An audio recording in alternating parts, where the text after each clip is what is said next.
Let's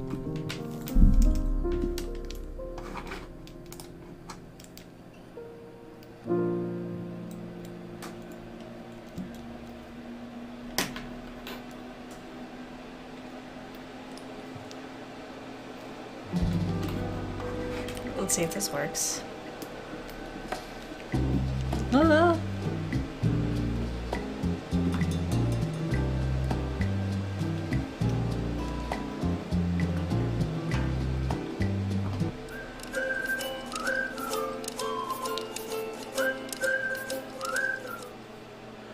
Well, hello everybody. Happy Monday. This is kind of a, surprise. Not really a surprise. I mean, I told you I'd be going live at this time, but I did not schedule it, so I apologize for that. But hello, my name's Lynn Clementi Hicks. I am here to give you an update. Whoop, hit my microphone here. On what's going on. Check in with you. Let's do some updates, back and forth. Hello, Marcus. I see you out there saying hello to me. So I got home from work on time today. Just got to do a little bit of housekeeping to get ready for my stream tonight. So here's what I'm getting. I'm getting a message from Facebook. They don't like how high quality I'm streaming. Let me see if I can fix that really fast. I don't know if I can while I'm live, but let's try. I cannot. Well, we're going to see how long that hangs in there. Right now it seems to be okay. So if you're watching on Facebook, hello. If you're watching on YouTube, hello. All right, we're going to pull up my comments and then I'll actually dive in. Apologize for you, those of you on the replay, for having to watch me kind of fumble through this here. So I'll give you a few updates while I'm getting this going here. I am back at work full time, and it is full time, like big time full time. Things have reopened here in Chicago, and people are out and about. I'm one of them. I'm out there. I'm socializing. I'm seeing what's new. I'm catching up with friends I haven't seen in a while, and that's fabulous. But it is taking up all my time. Like during the pandemic, we kind of found how nice it is to have a lot of downtime. At least I did. So what I'm learning now is that I need to, keep kind of saying no to some things sometimes, just to give myself that space, to just wind down, take it easy. You know what I'm saying? Marcus is encouraging people. Let's see here if I can pull this up. I can, yes. If you're watching on Facebook, come to the cool kids on YouTube. That's true. You can see the chats that other people are having on YouTube if you're watching on Facebook. Let's see here. I don't see anyone watching on Facebook now unless they're like in incognito mode. So, yeah, all the cool kids are on YouTube right now, which looks like it is, frozen. Oh my gosh, is this frozen? No, we're not frozen. Okay. Looks like it's Mom and Dad and Marcus right now, which is nice. Nice. My most, never miss a show audience. I love it. Hi, guys. Here we go. Okay, so here's what I'm going to talk about tonight. Give you a little preview of what's going on. So first is I'm going to give you an update on where Bert and I are at with our fertility journey. We got our negative beta results about a week and a half ago. It was Thursday, June 10th. Today is the 21st, so I guess 11 days ago. A little bit more than a week and a half. And then I'm also going to talk about support systems, because this has been a theme that I've touched on a lot, and there's some new stuff that I've kind of been thinking about and want to share with you. So here we go. We got Rachel watching too. Rachel, glad that you're popping on. So happy that you're saying hi as well. I love that. Here. I don't know why oh yes, here we go.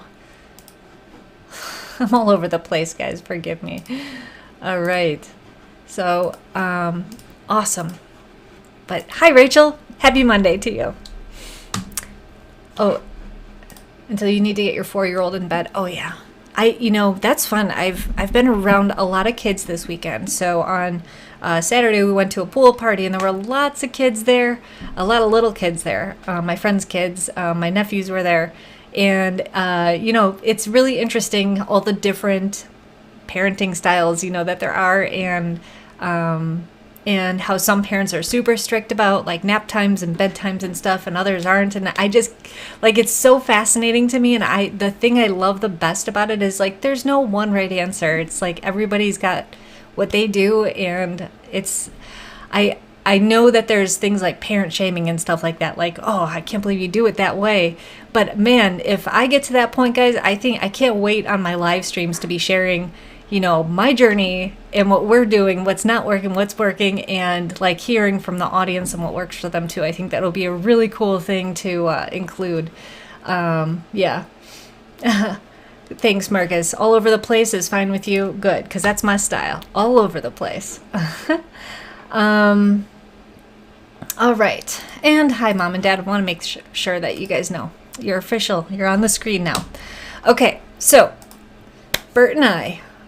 So we were around a bunch of kids over the weekend, and I don't know, I can't speak for Bert, I can only speak for myself, and like that, I was playing with the kids, and they're a lot of work, and it's not like that's a surprise to me, but every time I hang out with kids, sometimes at the end I'm like, man, do I really want my own, or is it okay just to have nephews? Of course, it's I've said that to other mothers before, and and I've heard all the stories that it's like when they're your own, it's a lot different. That it's tiring, but it's not. I don't know, the feeling I'm like is like exhausted. I'm like, I don't know if I could do it, but when you're a parent, you can do it, and you make it work, and you make it everything changes, and maybe change is okay. It's not what it is now, and maybe I'm on this side of the fence going, man, I wish I had kids and a baby, and maybe when I'm a parent, I'll be like, man, I really miss those days where I could just, go out and kind of have a more free schedule. But, you can't have both, right? You can just try your best to find balance, which is nice. So me and Bert had a few kind of small conversations about what our plans are. We're not ready to announce anything officially yet because we haven't decided, but I'd love to let you know what our thought process is, what we've been doing. So we had what a lot of people in the, I guess, I just learned this myself, but in the IVF community is called the WTF call with the doctor. That's the what the fuck happened doc, like why didn't the IVF work? And that call actually went so. I wasn't sure what to expect. I was kind of hoping he'd be like, oh, like looking at these numbers, like we know exactly what it is we want to switch up next time. But literally the first thing he said was, Lynn, your body responded really well to all the hormones and to the the medications. So I was like, well, then what do we have to fix? Why didn't it work? What we are going to try is, oh man, I can't, hold on.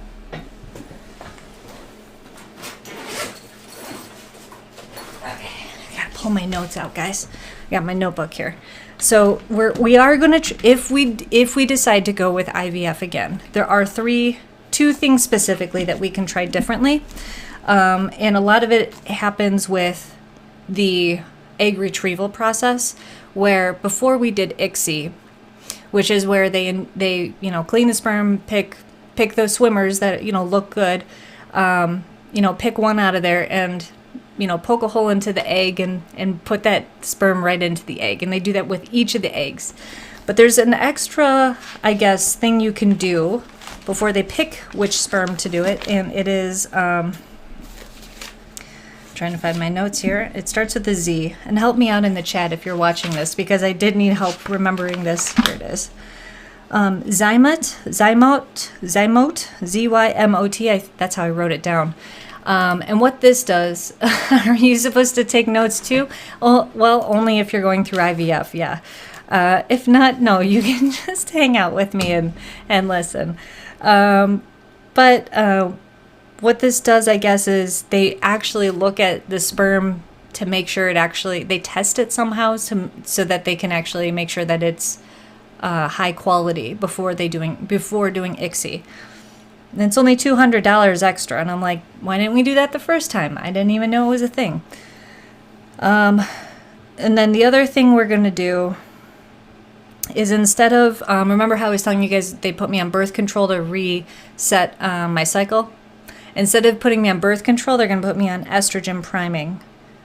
I'm going to use estrogen priming. So that's going to be different, and I'll learn more about this if we go ahead and do it. And then we're also, you guys, I did episodes a long time ago talking about CoQ10, and that is a supplement that Bert and I have both been taking, and it's honestly like anybody can take it. It's all about kind of like how your body recharges like your energy cells, and this is a great supplement for anyone, all ages, well, adults, and maybe you kind of will go back and revisit why that's such a great supplement. But I told him I was taking, he's like, that's great. Okay, I want you to up your dose though. So now he wants me going to 600 milligrams, and I think I was at 400 before. So I just ordered more. I honestly, when we did the transfer, you're supposed to stop because it hasn't been tested on pregnant women. Like if CoQ10 is great, you know, they kind of have you cut back on what supplements you take after you are pregnant. So when I did the transfer, I stopped taking it. I haven't taken it since. So I don't know, it's been a couple weeks that I've been off of it, but I ordered more. Bert's still taking it because it's also good for the men, for health, and for sperm quality too. Just in general, you know, for health.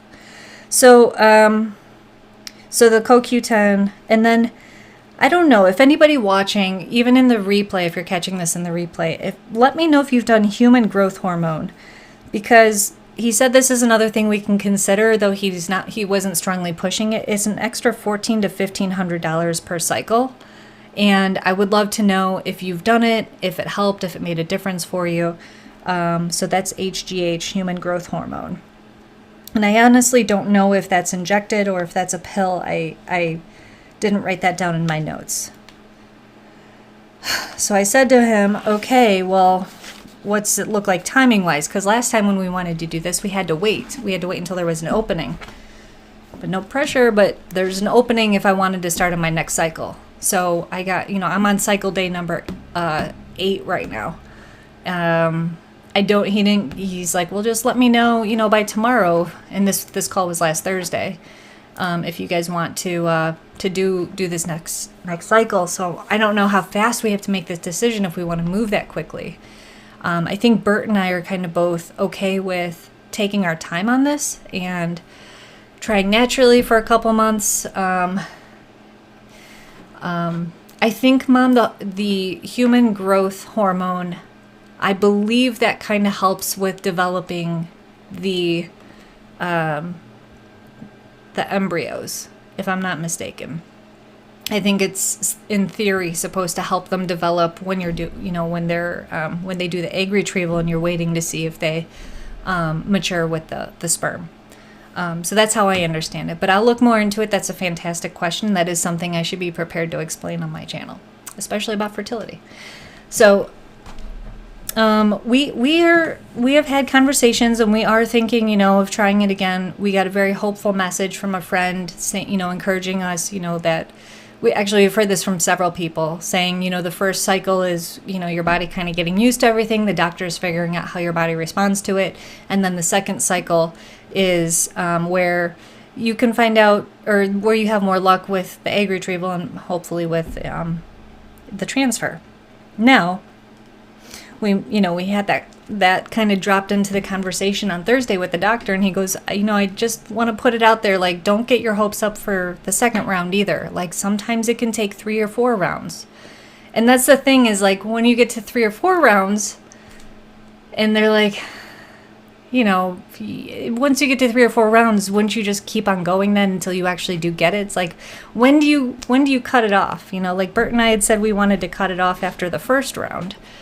And now we're I don't know. I feel like we're getting sucked in a little bit to, you know, what could be a long, hard, heartbreaking journey if it continues to be just like the last cycle, where we had all these eggs, we had a frozen embryo, and we had a healthy everything, and it didn't work. So that's where we're at with that. It's not an easy decision. We are also still considering fostering and adopting. And, that's also something that the more we look into it and the more that our friends share with us on what their experience is harder and harder. However, I do want to share something that we have been, exploring, that not just like by hearing from stories of our friends trying to adopt, but guess what? My dad was adopted and Bert's mom was adopted. Now, I don't know if I've shared that with you before. That's kind of to me and Bert, kind of almost like it was meant to be type of thing. We've mentioned that before to each other, like, it's private. But now that we're talking about it more, and I've shared with you guys, we're considering this option, and it's a really cool thing that we're keeping in the back of our minds. It's like, we have two great examples of people who were adopted and came out amazing and were amazing parents themselves and had loving relationships and loved their parents, and that's a really cool thing too. And hi, Christy. Thanks for watching. Thanks for the kiss. So here's I'm going to share this. So we sat down with my dad last week, and not just my dad, but both my parents. Had them over, and we brought it up. We talked about how we were considering it and what our concerns were. Now, my dad wrote a book last year. And it was from Storyworth, where I had given it to him as a Christmas gift, and he was prompted every week to write a story. Well, he took it a whole new direction, and he wrote his biography, and it is fantastic. It's really fun to read about all these stories of my dad's life that I never heard before. But early in the book, he talks about how he was adopted. It was like, it's the first chapter, it's a story about, his birth mom and how he was adopted, and how the coolest part is that his family celebrated every year on the day that they adopted him. And that was a really special day. And he knew he was adopted. And I asked him if he ever, had any sort of, resentment towards his birth mother, or, ever wanted to, anything about that. And he said, no, honestly, like, I just always felt loved by my parents, and it was special. That was really great for me to hear, because I had this, huge concern that, I think I shared a little bit last week, is that kids, that are adopted are going to have maybe these, mixed feelings about, about their parents. Now I know, my dad is, one case. So Bert talked to his mom about it as well. And she said the same thing, that they also celebrated the day that she was adopted every year. How cool is that? And he also asked her, and she said she never went looking for her birth parents, and she figured that they must have had their reasons, and that she loved, her family. So these are two really wonderful examples of, adoption stories that are giving Bert and I kind of, reason to keep exploring this option. But the more we also learn about it, we learn how complicated that the adoption process is. You don't just go to a baby store and pick one up. You have a lot of legal stuff to do. You have a lot of emotional work to do. Have some more friends popping in here. Hey, Spark. How's it going? Hey, Kelly. Thanks for popping over. So we've got these great stories and examples to work from. We have learned a few things like that, we know that it's the adoption mother that gets to choose the parents. At least that's how the process is now, from everything that I've seen. If you want a newborn. And so you basically, if you go through a private company for adoption, you basically pay them to put together like a marketing profile for you, so that, they come and do the home studies. They, you pay for that. You have you pay them to put together this profile for you that, mothers out there that are, the birth mothers can look through and pick the couple that they want, to have their baby. And there's that, and then sometimes the mothers change their mind, and sometimes there's extra bills included for the birth mother. So these are all things that I had no idea about before. Now you can go through the state program, which is, you might not get a baby, you might get, a kid, a young kid, or teenager or something like that. And there's so many different routes to go, so much to consider, and it's not like it's not easy. It's not easy at all. So Bert and I are talking about this little bits at a time. We are still, honestly, we're still kind of grieving the whole, like, it didn't work, and where we're at and how we're feeling about whether or not we're capable of having our own. So we're working on it, though. I think we're getting there slowly, and it's not an easy thing to talk about. We're not, as much as Bert and I communicate, we still have our own moments where we're not on the same page a lot of times, actually. Bert's kind of weird sometimes. He likes to test me to see if I'm paying attention. He'll just throw out random things, and if I'm like, what? And then he's like, oh, you are listening. Anyway. Oh, this is fun. Liz says, my friend's family calls it plane day on the day she flew over from Korea. Oh, that's so cool. Like, so your adoption day is called plane day. Or not yours, but your friend's family. That's really, really cool. Yeah, see, this is, learning that we can celebrate these, adoption stories. I mean, I guess being an adoptive family is going to come with its own things that, like, birth families don't have. So it's special in that way, which is really, really cool. I have requested to join a few adoption support groups. I actually don't know if I've been approved to any of them yet. I have to check on that. I've been kind of busy, so I've been not able to keep up with all the social media lately.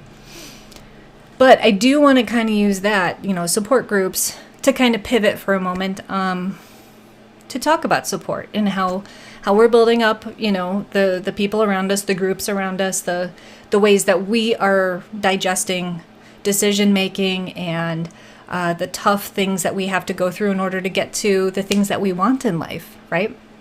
So no matter what your journey is, I've been encouraging you to consider building up the people around you to help keep you accountable, to be there for you when things don't go right. Just being, even in groups that you don't know these other people, but they're all going through the same thing as you, that can be really supportive as well. So you build up these different points and, call it a whole system. But I want to talk about the people that are close to you in life that you invite in to be part of that journey, right? And sometimes we have to make really tough decisions to leave them out of our journey because they might not be the right fit at that time. Like maybe there's a time later, like once you get to a certain point in your journey, you're like, okay, now we're going to, kind of reveal or put this out there, to your close friends and everything. We're all different. We're all so different. And, people say, oh, people are all the same. But that's not really the case at all, is it? How we react to things.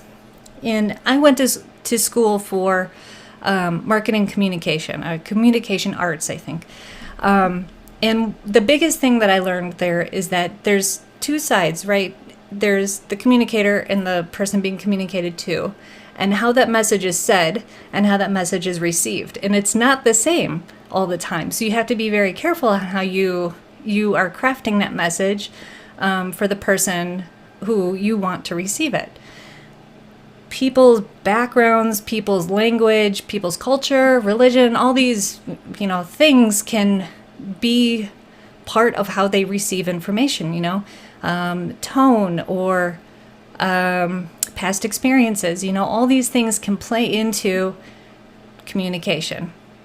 So you may see something that you think is very clear on what you are trying to communicate, but that may not be received on the other end the way that you intended it. So that's why it's really important when you're building your support system to choose people and communicate to them as best you can how you want them to be there for you. And that's not something that I think is really well practiced. You may assume someone's part of your support system because you've opened up to them, but they may not know exactly that they're playing that big of a role in your support system. So, if you reach out to them and they're not, responsive, or they don't understand, hey, you're the only person that they've, talked to about this. I've talked to tons of people about my story. I can reach out to tons of people, but if you're one of those people that are a little bit more secretive about it, or private, not secretive, private.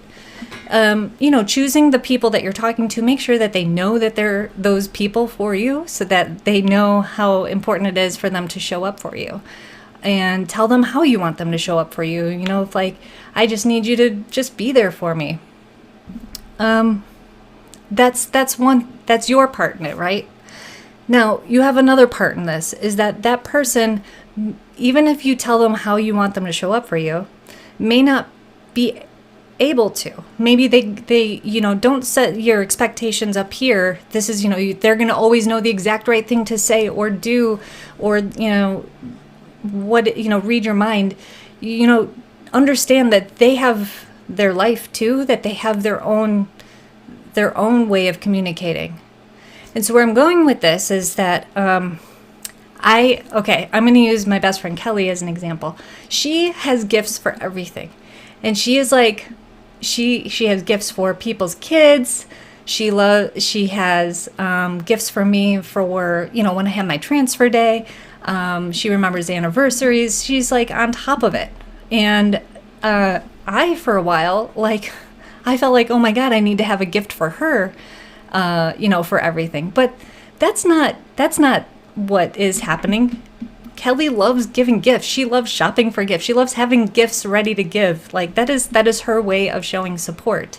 Now, I, on the other hand, I think I love being there for people just to listen. I think that that's my way of showing up for people.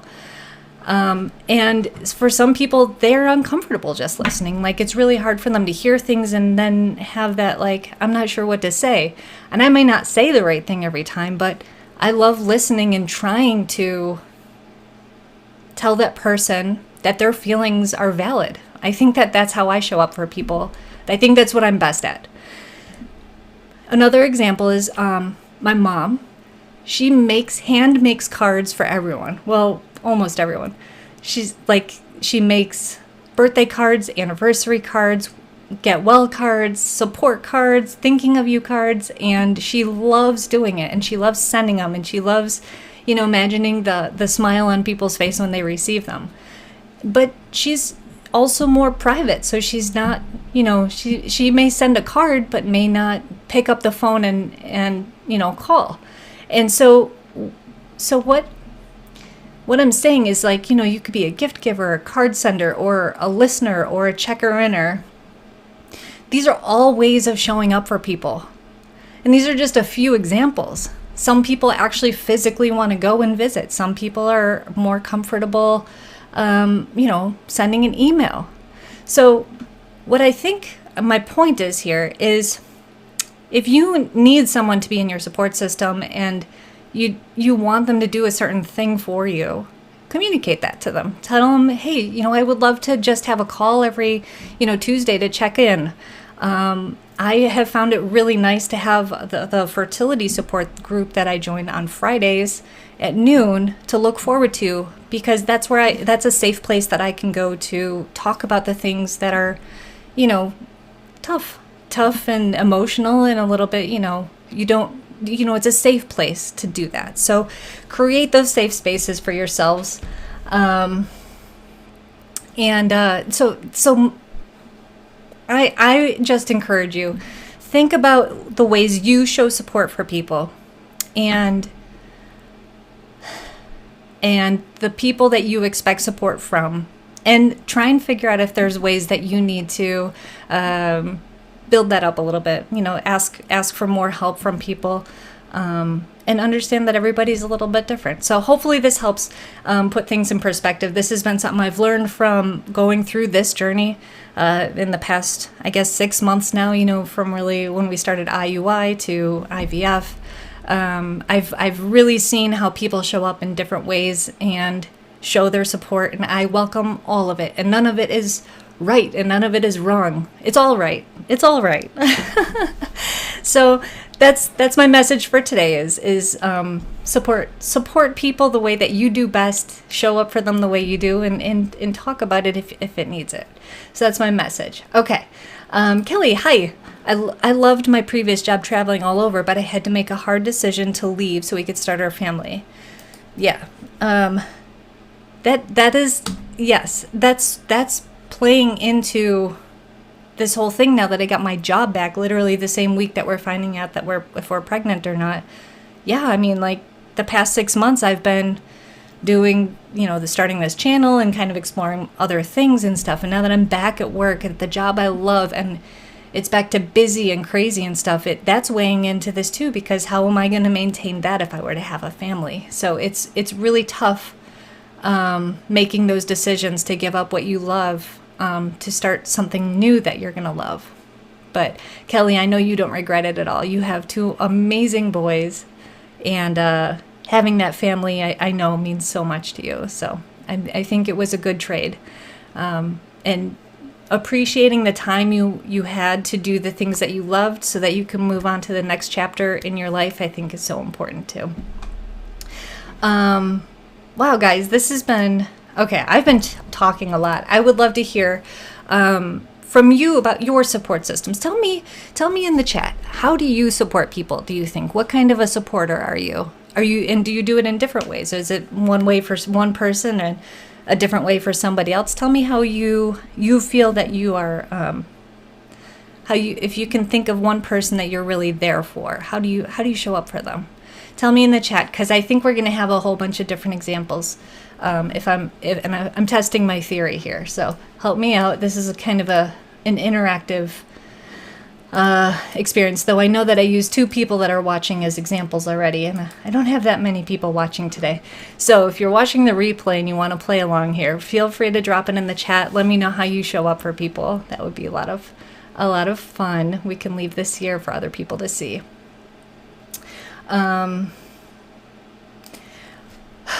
I've also found, sometimes committing to supporting someone or something and then realizing it's too much, that's also tough too, right? To say, hey, I did this, I said that I would be here for you, but I'm realizing I can't be there the way that I said I would be. I'm finding that I'm close to getting there somewhere, because I'm finding with returning to work and helping out with the IWSL, doing a few comedy shows on the side, helping with Neon Summer, going through this journey with Bert, having our house project. Oh my gosh.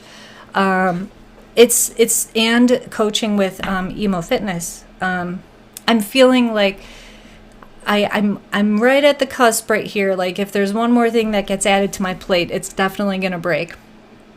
And I think one of those things I'm going to have to, if I get there, I might have to say, what, this is unfortunately something I love to do, but I can't do it all.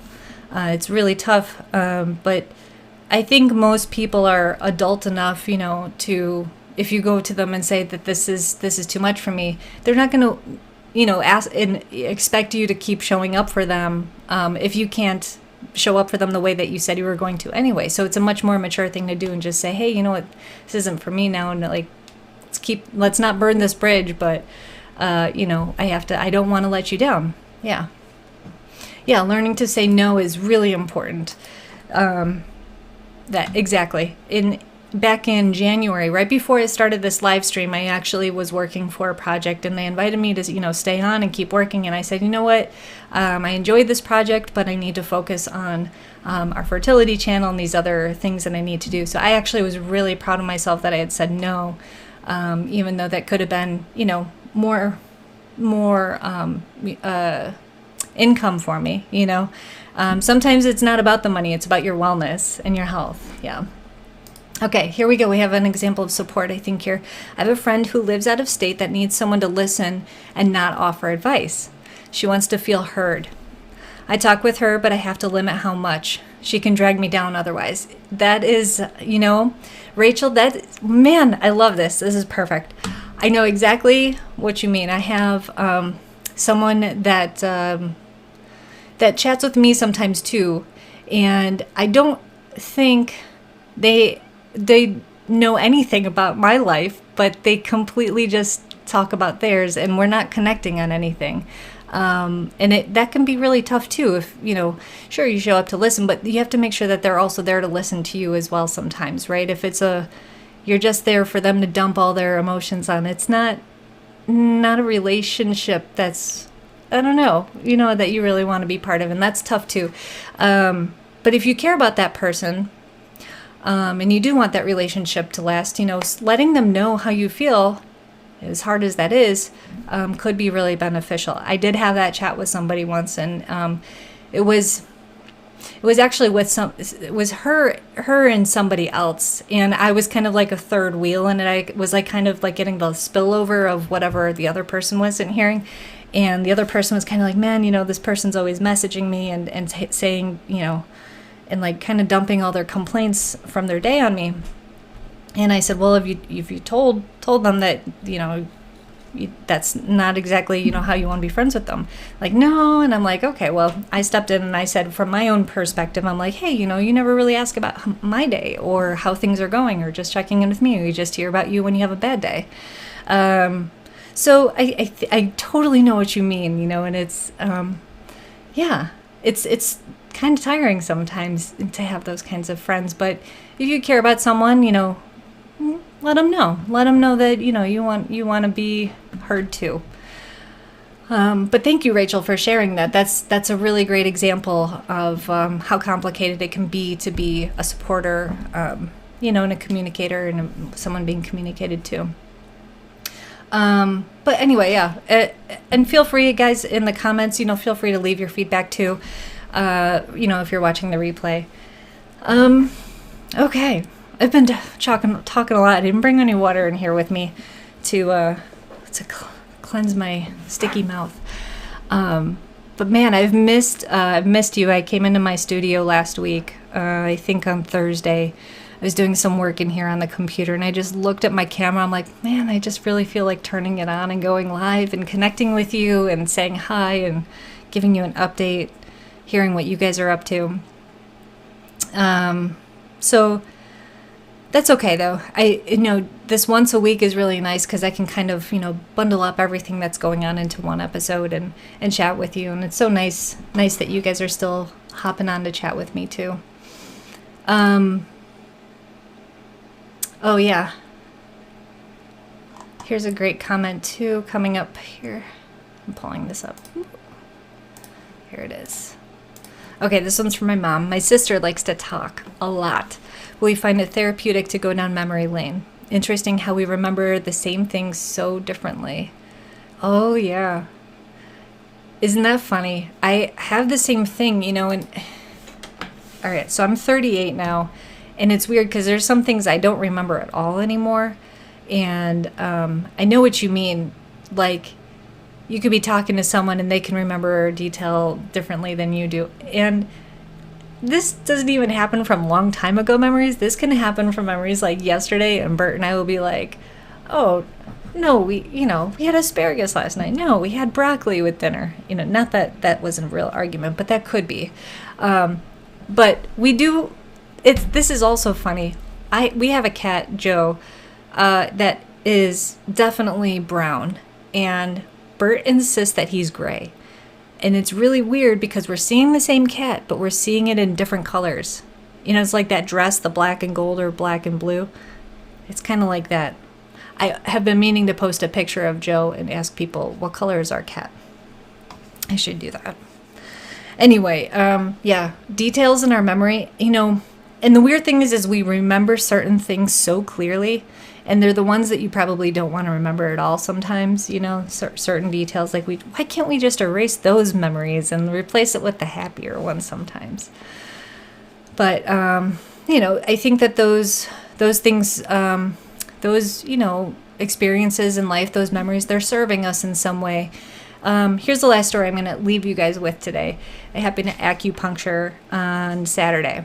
So that was the first visit that I had after we found out about the negative beta, and acupuncturist asked me what happened, and I said, well, it was negative, and okay, she's like, we're going to do a treatment on your back. So that means I lay on my tummy and I'm face down, and she's needling me and everything. And you guys remember, if you saw my episode, it was several weeks ago, I told you she gave me the kind of meditation or visualization while I'm laying there, that there's a giant magnet above my back sucking out kind of like all the toxins and like the negative energy, negative thoughts. and releasing them, like let the magnet suck it up. But for some reason, this is the episode I told you that I'm a emotional hoarder, and I had a really hard time like just letting those negative thoughts like leave me. This time, I think I was just having a really hard time because you lay there in acupuncture for like 20 minutes, just in the quiet, dark room with the needles in and everything. I'm like, I can't imagine a very slow magnet. For some reason, I'm like thinking of like those giant magnets that they have at the scrapyard, and like they go over and like all these like, scraps come up and like it goes over and like drops it somewhere and it gets churned up into whatever.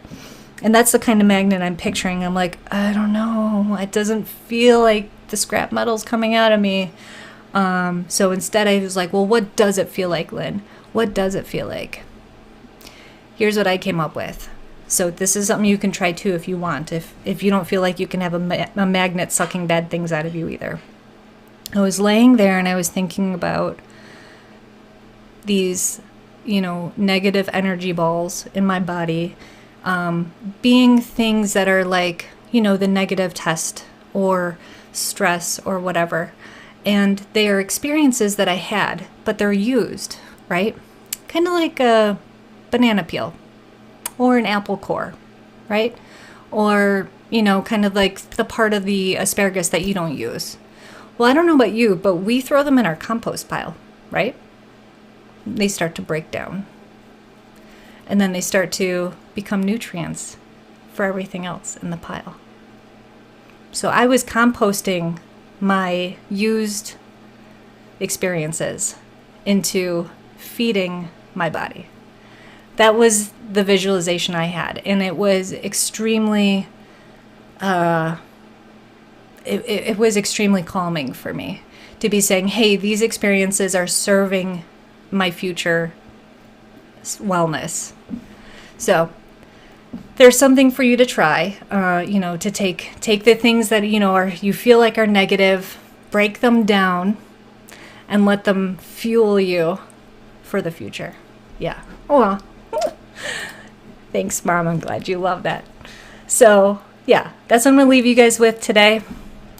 Like I said, this was so nice to come on, chat with you. It feels good. Oh, Kelly, thanks. I'm glad you like it too. It's a great analogy. Yeah. So, I'm glad you guys like that. Okay. So I'm so happy to be connecting with you guys still. I'm going to hopefully next week have an update a little bit more solid, announcing, what Bert and I are planning on doing, and then taking you guys on that journey with us. We have our big house project that's still going on. They're putting a new support beam in to our house. It is steel and it is exciting, and it's, maybe here's another analogy. It's kind of like taking the body of our house and, fixing it up so it's going to be nice and strong. And I love that. I love that. And I love growing our garden and, the fertility analogy there of growth and making things strong. So we're doing a lot of strengthening in our life, taking care of our wellness, trying to find those moments of downtime. I hope you guys are doing the same, taking care of yourself, taking moments for yourself, even if it's just a few moments to deep breath in, hold it, and exhale. Doing that for a whole minute can really calm you down. Oh my gosh, don't start the twin conversation again. I am convinced you guys are going to say it so many times it's actually going to happen. We will see what happens. Maybe twins. Maybe one adopted, one real, and match them up at the same time. Sounds like a lot of work. Anyway, I love you guys so much. Thank you so much for tuning in today on this Monday evening. Hope that you have a wonderful week, and I will see you guys next Monday. All right. See you later. Bye.